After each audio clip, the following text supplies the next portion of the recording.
നമസ്കാരം. മലയാളി വാർത്തയിലേക്ക് സ്വാഗതം.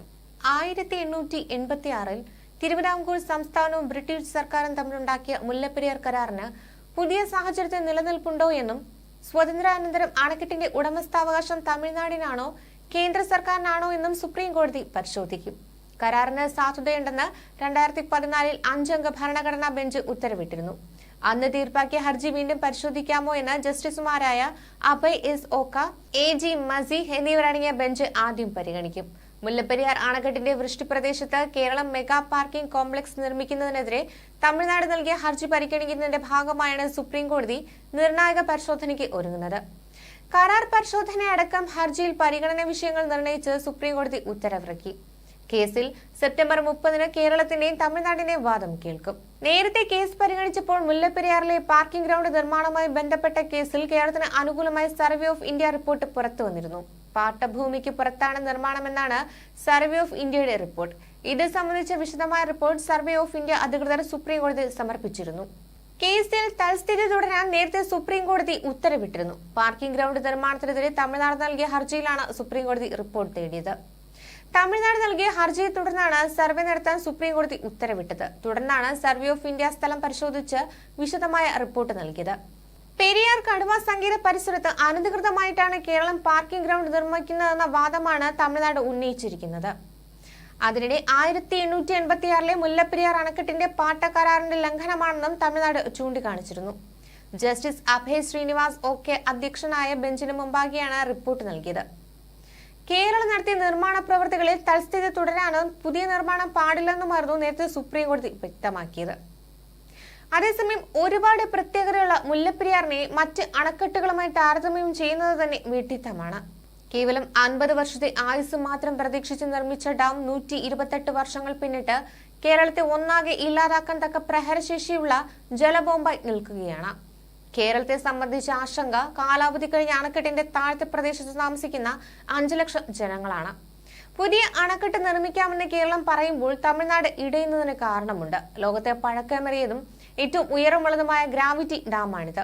ബ്രിട്ടീഷ് ഭരണകാലത്ത് 1887 നിർമ്മാണം ആരംഭിക്കുകയും 1896 പൂർത്തിയാവുകയും ചെയ്ത ഡാം വിശാഖം തിരുനാൾ മഹാരാജാവിനെ സമ്മർദ്ദത്തിലാക്കി തമിഴ്നാടിന് വേണ്ടി ബ്രിട്ടീഷുകാർ നിർമ്മിച്ചതാണ്.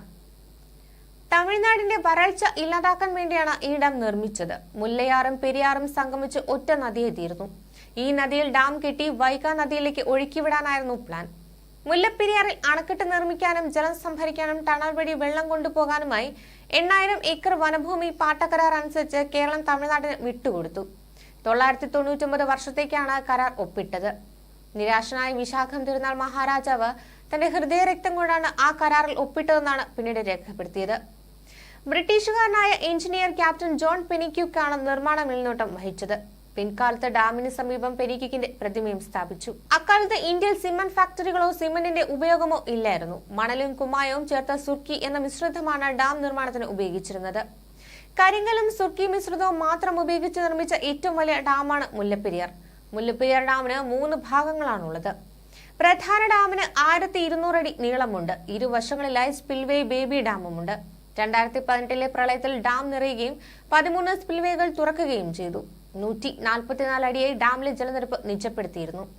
സുപ്രീം കോടതി വരെ നീണ്ട തമിഴ്നാടിന്റെ യുദ്ധം കേരളത്തിന്റെയും തർക്കത്തിന് ഒടുവിൽ ജലനിരപ്പ് ഉയർത്താൻ സുപ്രീം കോടതി അനുവാദം നൽകി.